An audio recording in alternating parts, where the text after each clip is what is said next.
Hi, how's it going? This is Resident of Collinwood for YouTube. I'm here to do a Halloween video entitled The Survival of Laurie Strode. Now, am I going to get into the whole 1978 Halloween movie? In a sense, but not quite how you think or how you might think. And in many ways, I'm going to work backwards instead of working forwards. Sort of like Dark Shadows. No, I'm kidding. Kidding. Kidding. Well, in a sense, Dark Shadows did work backwards. They went into the past.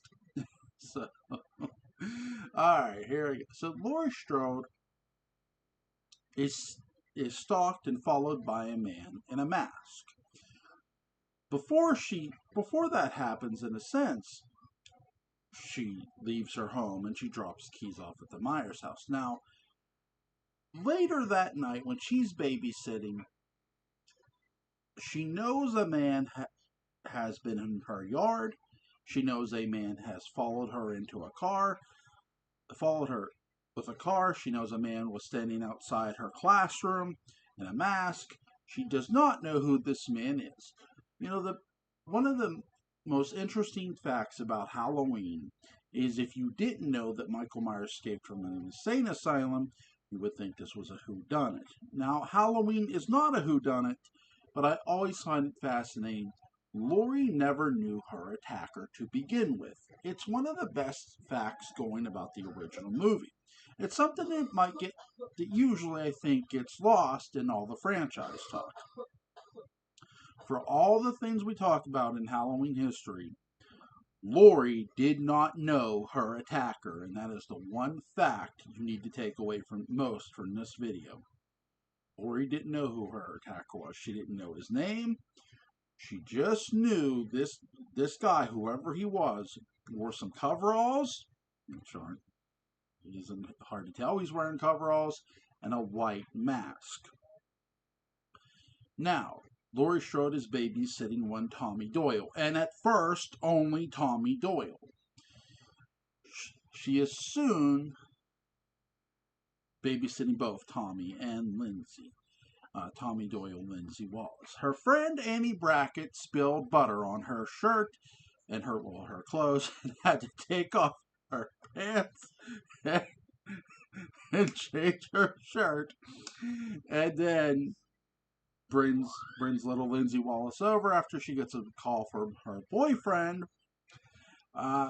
saying, "Hey, you need to come pick me up so we can go fool around." And basically, have sex. Don't worry, no sex is going to happen for Annie. She's going to be murdered. Which Laurie doesn't know. This is one of the best things about Halloween.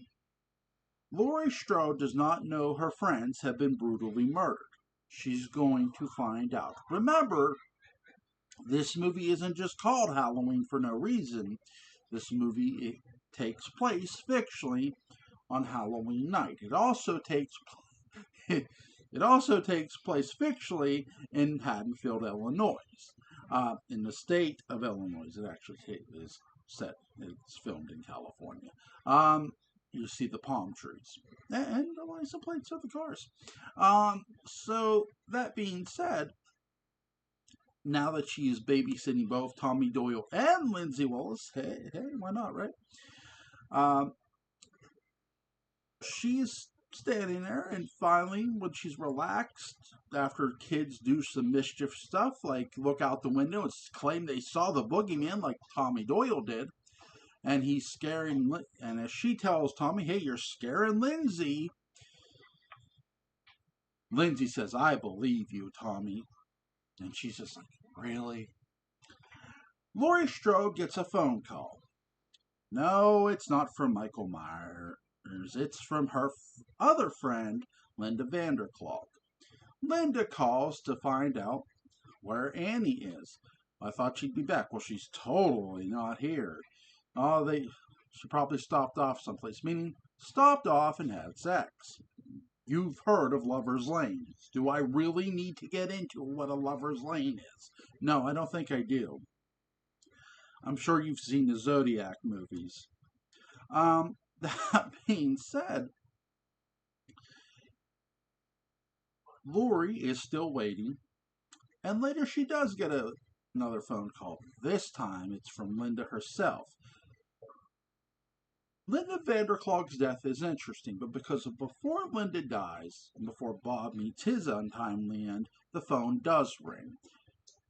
It's Annie's boyfriend calling to find out where the hell she is. You see, because Annie, unbeknownst to anyone, never shows up because she's dead. Annie Brackett dies in the front seat of her car. She doesn't get to the back seat to get any action ever with her boyfriend. At least not this trip, because she doesn't make it. She doesn't make it to her boyfriend. She's killed inside her own car.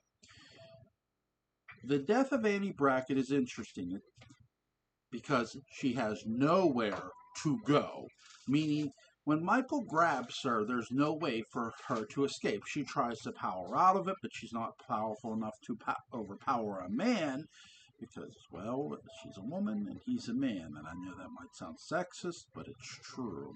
She has no chance to go for his eyes because, well, he's behind her. And the reason I mention this is another movie called In a Lonely Place, starring Humphrey Bogart, who plays a screenwriter. Humphrey Bogart describes what would happen if a man choked a woman, but if the woman counters, "Oh, you're forgetting, I would scratch his eyes out." And he says, "But you didn't. You went for his hands, and you lost." And that's where the victim would have lost, too. It's very true. Women often think they can overpower a man. It doesn't work that way. Go for the eyes, ladies. Go for the eyes. Or the groin, if you can. That being said, Laurie Strode receives a call from Linda. This time, Linda is gagging. "Oh, what is this? One of your obscene..." First I hear your obscene chewing, now I hear... she says something. And she thinks Annie is just having sex over the phone, and she's hearing it. What she's really hearing is her friend Linda Vanderklog's death, and is unbeknownst to her. You see, this is my favorite part of Halloween, the entire movie. What I mean by this is, the original Halloween made Laurie Strode very vulnerable. And I'm not just talking about the stalking that goes on into the movie. The movie's theme fits well. And when you look at Jamie Lee Curtis's Laurie Strode, it fits perfectly. Here's a character who, yes, knows it's Halloween. Now I'm going to go backwards in a sense before I go forward. Laurie Strode started her day off dropping the keys off at the Myers house. She then met Tommy Doyle along the way. She met Tommy Doyle. Tommy told her not to go up to that house. That's a haunted house. And she goes, "You'll see." She drops the keys off. Unbeknownst to her, Michael Myers watches her from the door. And Tommy Doyle, Lonnie Lamb says awful stuff happened there once. Lonnie Lamb will probably never get out of elementary school. And Laurie Strode, though, is wrong about that statement. If you watch David Gordon Green's Halloween trilogy, unfortunately, Laurie Strode has bigger problems than Lonnie Lamb, Tommy Doyle, or any babysitting gig she will ever have, because on this day, she will be stalked by a man who intends on killing her. Was it fate for Laurie Strode to meet Michael Myers? Absolutely. In fact, it was Annie Brackett, Linda Vanderklog's, and Bob Sims. The person's fate it wasn't was Annie's boyfriend. He lucked out. And out of all these people who meet Laurie Strode, Annie Brackett, Linda Vanderklog, Bob Sims, and Laurie Strode, one survives, and that is obviously Laurie Strode. Laurie is stalked throughout the day by Michael. He follows her around. He manages to go to the graveyard and steal his sister's headstone. He's watching her outside the school, meaning he's watching her when she's sitting in class. She sees this man in a mask who she has no idea who it is, because it is not public knowledge to the town that Michael Myers, a man who was a boy who murdered his sister 15 years ago, is on the loose. Loomis has to keep it quiet. He didn't want to panic, which is understandable. So the public, the viewing public, is unaware that Michael is free to kill. Laurie, not knowing this, hangs up the phone. She sees the lights go on and off. She checks on the kids. They're asleep. Tommy and Lindsay are asleep upstairs in the same bed. She figures, okay, these geniuses want to play a prank on me. Fine, I'll play along. Not knowing her 3 friends have been murdered, she goes across to the Wallace household. Remember, she leaves the Doyle house and she goes to the Wallace house. She looks at the Wallace house thinking, what are they up to? What's going on here? It's probably just them messing around. She tries the first door. It's locked. She goes around to the glass door. She opens it. She goes in, closes said door, and tells her friends they'll be sorry. They already are. They're dead, honey. This is one of the most interesting moments. Laurie Strode goes up the staircase, hearing a sound sounding like something just dropped. Laurie goes up the steps. Her friends haven't come out to yell, "We got you." This is a bit of alarming. Why would they wait to pull a prank all the way upstairs? Maybe they would. Maybe she does look a little concerned. She goes up the steps. She opens one of the bedroom doors to find her friend Annie Brackett laying in a t-shirt and her panties, with her throat slit, with Judith Margaret Myers' headstone laying at the head of the bed, or set up at the head of the bed, whichever you prefer. While this was all going on, Michael Myers chose to go out the door, go to the first door, unlock it, go put a rake up against the glass door that Laurie came in, go back around, lock the door again, go up the steps, and wait for her. Laurie Strode then goes to the closet, finds Linda Vanderklog, who's swinging. Bob Sims finds Bob Sims swinging. Linda Vanderklog's throat is black and blue. She's dead. Laurie Strode comes out of the room crying. She is mourning the loss of her friends. They are dead. She is very emotionally upset. But she also knows one thing. This was no accident. This is cold-blooded murder. She's scared and afraid and alone, and she has every right to be. She decides she probably knows the killer is somewhere in the house, or at least she quits leaning against the wall, moves forward. Unbeknownst to her, the killer, Michael Audrey Myers, is behind her. So Michael comes forward with her, takes a stab at her, only catches her in the shoulder. She goes over the railing a bit, goes down the steps, hurts her leg, and then proceeds to, in immense pain, gets up and starts hobbling along. She gets to the one door. She closes it, locks it. It's the kitchen door. She goes to where she came in, the double glass door. Michael puts his hand through the solid door. Laurie breaks the glass and pushes the rake. Opens the door. Hobbles along to the nearest neighbor's house and pounds on the door. "Help me. Please help me. This woman is bleeding and in pain and is begging for help." She's turned away by an elderly woman who thinks this is a harmless Halloween prank and doesn't know any better. Again, Halloween plays a huge factor in what goes on. It's not just the title, it's the plot itself. This is all taking place on Halloween night. As Laurie Strode is told by Sheriff Brackett, everyone's entitled to one good scare. Laurie Strode is having the biggest scare of her adult life. She's being chased by the man who murdered three of her friends. And he's in hot pursuit as she is turned away by the elderly woman. She goes over to the Doyle house. She's lost her keys in the process. She can't unlock the door. So what does she do? She pounds on it. Then she throws a potting plant up at the window and hollers for Tommy to come help her as Michael Myers is walking across the street to kill her. The survival of Laurie Strode doesn't just depend on Laurie. Yes, that's a key factor. It also depends on Michael.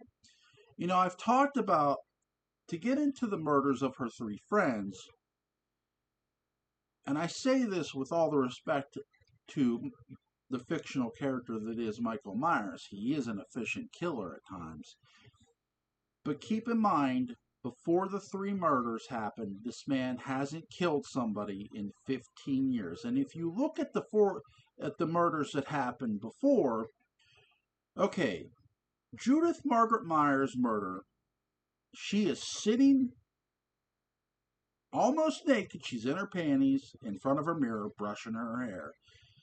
She's taken by surprise that her 6-year-old brother is staring at her, and she's like this. She says, Michael, thinking he's just being a pervert. In reality, he's going to kill her, and he does. He stabs her multiple times. She dies. Annie Brackett is killed in the front seat of her car, as I've mentioned earlier. Then Bob Sims is in the kitchen. He hears some strange breathing. He thinks it's Annie who's come back. He thinks it's Paul. He thinks it's one of them. He is surprised when Michael Myers comes out the kitchen closet, choking him, lifting him up, and stabbing him. Bob is taken by surprise. And that's the key thing, too. All these murders, though they are fake, are done with a great shock and surprise. Michael Myers has had that element of surprise throughout this entire movie. He's going to have it a couple more times. There are differences, though. Note the situations. Judith, sitting down in her bedroom, looking in a mirror, half naked, brushing her hair. Annie Brack, well, I forgot the tow truck worker and the dog, but we're not going to get into that.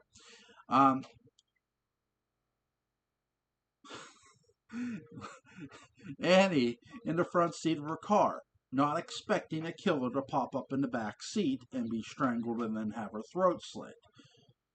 Bob Sims, taken by surprise, thinking it's Paul or Annie. And then there's Linda Vanderklok. She's on the phone with her back turned with somebody who thinks she's with the person who she thinks is her boyfriend underneath a ghost sheet. Michael Myers decides to play a Halloween prank on Linda Vanderklok. The joke is on Linda in a most sickening way.